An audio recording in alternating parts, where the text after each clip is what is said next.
బాపట్ల జిల్లాలో వైఎస్ఆర్సీపీ దళిత నేత అశోక్ బాబుపై పోలీసుల దౌర్జన్యం చేశారు. వరికోటి అశోక్ బాబు పట్ల రేపల్లె పోలీసులు దురుసుగా ప్రవర్తించారు. కాల్వలన్నీ గుర్రపు డెక్కతో నిండిపోయినా అధికారులు పట్టించుకోవడం లేదని వరికోటి అశోక్ బాబు ఆందోళన దిగారు. అధికారుల తీరును నిరసిస్తూ ఇరిగేషన్ ఆఫీస్ ముందు బైఠాయించారు. దీంతో ధర్నా చేస్తున్న అశోక్ బాబును దౌర్జన్యంగా పోలీసులు లాక్కెళ్లారు.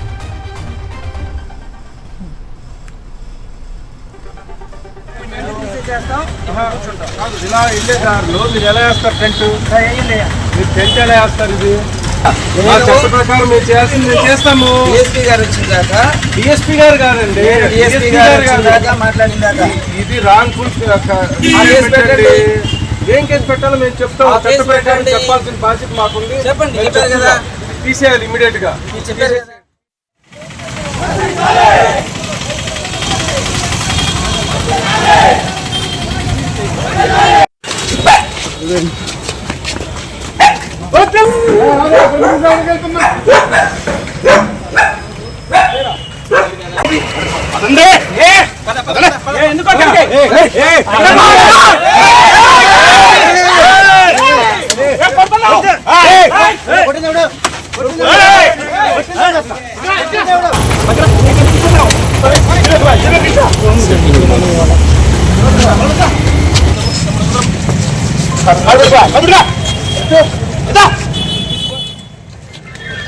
సంబంధించి పూర్తి డీటెయిల్స్ మా కరెస్పాండెంట్ అశోక్ మనకి ఫోన్ లైన్ అందిస్తారు. అశోక్, ఒక దళిత నేతను పోలీసులు దౌర్జన్యంగా లాక్కు వెళ్తున్న దృశ్యాలు మనం చూస్తున్నాం. డీటెయిల్స్ ఏంటి?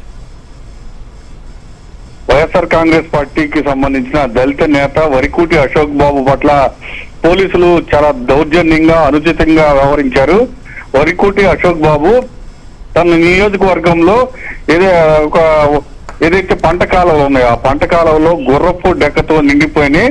నీళ్లు రాక రైతులు ఇబ్బంది పడుతున్నారు. ఖచ్చితంగా వాటిని తొలగించాలంటూ 2 రోజుల నుంచి ఆందోళన చేస్తున్నారు. అయినా అధికారులు స్పందించకపోవడంతో ఇవాళ రేపల్లె ఇరిగేషన్ కార్యాలయం ముందుకు వెళ్లి బైఠాయించి ధర్నా చేస్తున్నారు. ధర్నా చేసే సమయంలో పోలీసులు వచ్చి మీరు ఇక్కడి నుంచి వెళ్లిపోవాలంటూ ఆయన పైన దౌర్జన్యానికి దిగారు.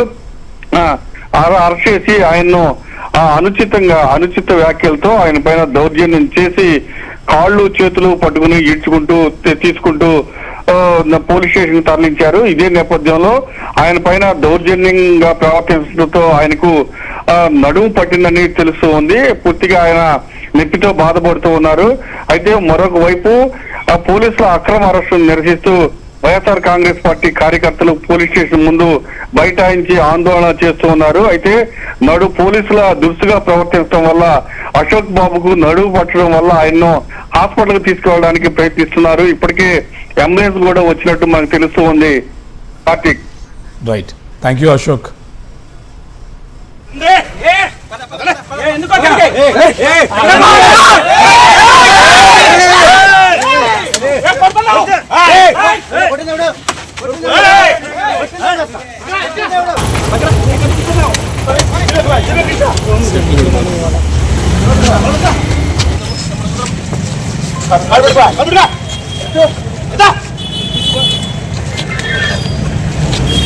Caralho!